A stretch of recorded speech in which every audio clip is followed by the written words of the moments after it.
nutrition et sport tout à l'heure évidemment, mais on commence avec la nutrition et vous Virginie. Alors, on va concilier deux trucs. J'ai parlé tout à l'heure de jeux aériens populaires avec notre invité Jean-Dine Van, ça fonctionnait pas. Et là, on va parler de deux choses qui fonctionnent pas très bien normalement. Et pourtant, nutrition et goût. Oui, mais si, ça fonctionne justement trop bien normalement. J'ai beaucoup aimé le pet de tortue pour la transition avec l'olfaction, c'est quelque chose d'extraordinaire.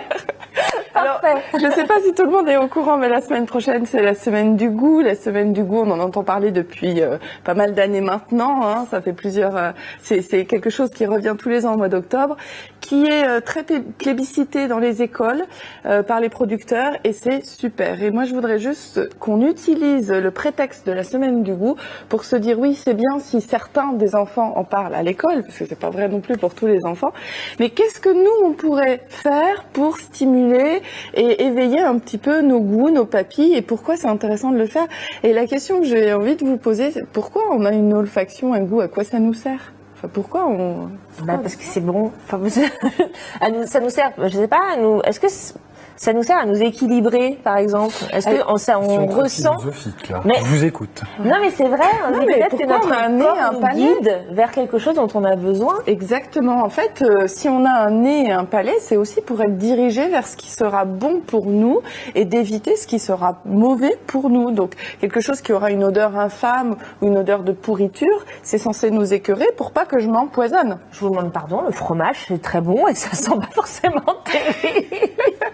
Alors, oui, sur la généralité, d'accord. Après, donc il y a quelque chose dans l'inné, l'acquis au niveau du goût, et il y a quelque chose, bien sûr, qui va être lié à notre apprentissage. Et c'est pourquoi il est important de développer nos goûts parce que si j'encode mon corps avec différents goûts et différents produits, alors je me réexprime, c'est-à-dire que si j'ai l'habitude de goûter différents légumes, par exemple, je saurai que tel légume, mon corps saura que tel légume m'apporte telle vitamine, tel minéraux, telle fibre, et je pourrais avoir l'envie de ça plus tard quand j'en aurai besoin. C'est dingue ce que vous nous racontez là. On peut impulser une envie en habituant notre corps à reconnaître finalement les nutriments. Ça a été mis en lumière, notamment chez les rats. On a carencé volontairement des groupes de rats en zinc. Et on a mis à disposition des aliments, et en fait on s'est aperçu que les rats carencés en zinc orientaient leur alimentation vers des choix d'aliments riches en zinc. À condition que l'éducation goût, que l'éducation ait bien été faite, c'est-à-dire que je connaisse les aliments qui m'apportent du zinc dans cet exemple-là. Et l'autre exemple, c'est la femme enceinte. On connaît tous des femmes enceintes qui d'un coup ont un goût souvent tourné vers le fruit, vers le légume, vers la salade, vers la fraise, parce qu'il y a un besoin en vitamines. Ça, c'est bizarre. C'est la vôtre, ça sent le vécu, là. Il peut y avoir des besoins en sucre, des besoins en vitamines, des besoins en matière grasse, même un peu plus majoritaires. Donc, une envie pour. Mais pour avoir les envies pour les bons produits aussi, c'est pourquoi il est important d'apprendre à aimer ces produits-là. Et le goût, c'est vraiment un apprentissage. Il ressort de nos études qu'il faut 15 à 20 expériences gustatives pour accepter un aliment, pour le rendre... pour qu'on le discrimine. C'est comme le grand écart, on ne peut pas le faire tout de suite. Il faut s'échauffer et après on l'accepte. Et c'est pourquoi je voudrais vous proposer qu'on profite de la semaine du goût pour s'entraîner à la maison et que chacun puisse goûter la semaine prochaine un aliment nouveau dans n'importe quelle famille d'aliments, mais que vous fassiez tous le petit jeu ou le petit effort de goûter un nouvel aliment. Et ce serait même encore plus chouette de le faire de façon mensuelle ou trimestrielle. Donc partons du principe qu'on va jouer la semaine prochaine à goûter un nouveau produit. Et pourquoi pas, je voulais aussi proposer, j'avais amené une image. Une petite photo qu'on va voir, allez-y. Une petite photo, c'est un patient qui a réalisé ça. Trop mignonne, on parlait de rats, là c'est presque ça. Voilà, ce sont des épinards. Mais si on présente des épinards comme ça, c'est beaucoup plus motivant. Donc envoyez-moi vos photos si vous en avez envie. Donc soit sur mon Facebook, vos plus belles photos. Voilà, sur le Facebook, ou vous pouvez trouver bien sûr aussi les contacts de Virginie sur le site que je vous donne tout de suite, parce que vraiment je me l'approprie, je l'adore. www.maigrir2000.com, évidemment. Merci beaucoup Virginie, c'était une très bonne idée en tout cas. Et puis tout de suite, et oui, tout de suite on parle judo avec vous François. Alors justement, racontez-nous, c'est un peu notre thématique toujours sport et enfance. Et là, on est parti sur une discipline dont on peut se méfier un peu en se disant tiens, c'est un sport violent. Est-ce que vraiment pour mon enfant ça va être bon, pour mon fils ou ma fille d'ailleurs? Il y a beaucoup de filles qui font du judo. Oui, il y a plein de parents qui doivent se poser la question de savoir si le judo c'est bien pour les enfants. Alors moi, j'essaye de vous éclairer justement. Alors c'est un sport que je connais très bien puisque j'ai pratiqué toute mon enfance le judo de 7 ans à 19 ans. Donc j'ai plaisir à en parler. Voilà, c'est mon premier sport. Donc c'est quelque chose qui m'a beaucoup apporté. Donc, qu'est-ce que je pourrais donner comme outil aux parents qui souhaitent éventuellement mettre leurs enfants au judo? Ce qu'il faut retenir, c'est un sport complet. Un sport complet qui travaille toutes les parties du corps. On le verra en image tout à l'heure avec le petit reportage. On a filmé le club de Rochecorbon. Sport complet. On travaille toutes les aptitudes physiques. C'est-à-dire, c'est aussi un sport d'endurance, contrairement à ce que peut penser. C'est fractionné, bien sûr. On travaille la vitesse, la précision des gestes, la force. Donc ça, c'est le global, je dirais, le travail musculaire. Donc c'est un sport complet. Après, on travaille la souplesse aussi, je l'ai dit. Après, c'est un sport aussi où on apprend à tomber, à chuter. C'est un sport où on apprend à se confronter à l'autre.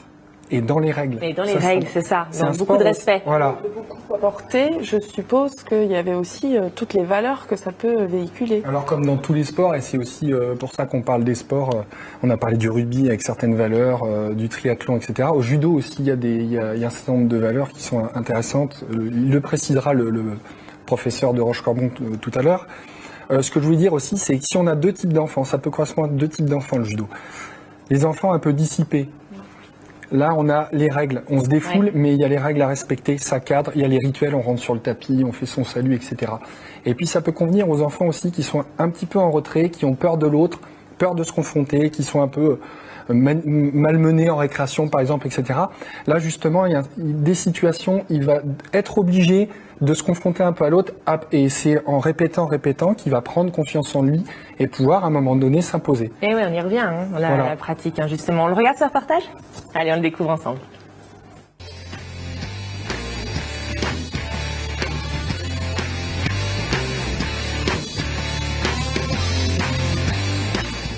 On fait des prises.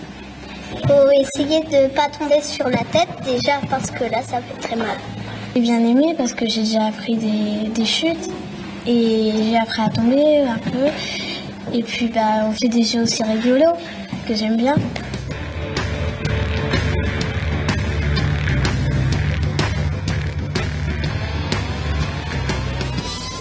On peut dire toutes les vertus du code moral qui sont la politesse, le courage, l'amitié, le contrôle de soi, la sincérité, la modestie, l'honneur et puis le respect enfin.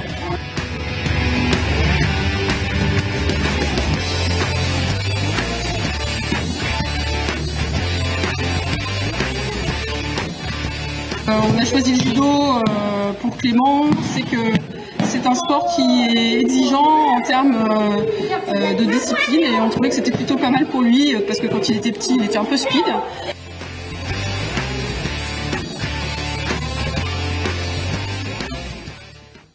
Et voilà, le judo en quelques images. Et on remercie Romain Delville qui nous a tourné ces images d'ailleurs. Un mot pour conclure, François? Donc un mot pour conclure, encore le sport, l'école de la vie, mettez vos enfants au sport. Donc là, un exemple du judo, on verra d'autres sports par la suite.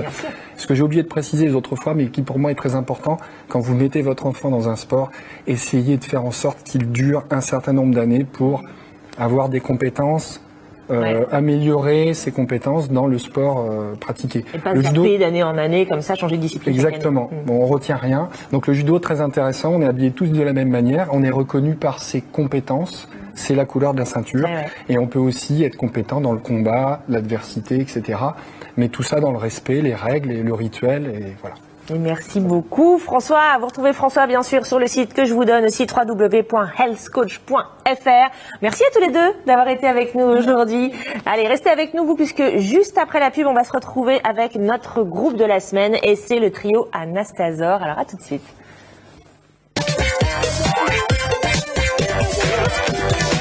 Les Cinéma Studios, partenaires de Tout sur un plateau, vous proposent tous les films à prix très réduit à toutes les séances grâce à la carte d'abonnement. L'Auberge de la Treille vous convie à sa soirée culturelle en compagnie d'Evelyne Bloch-Dano. L'Auberge de la Treille, partenaire de Tout sur un plateau.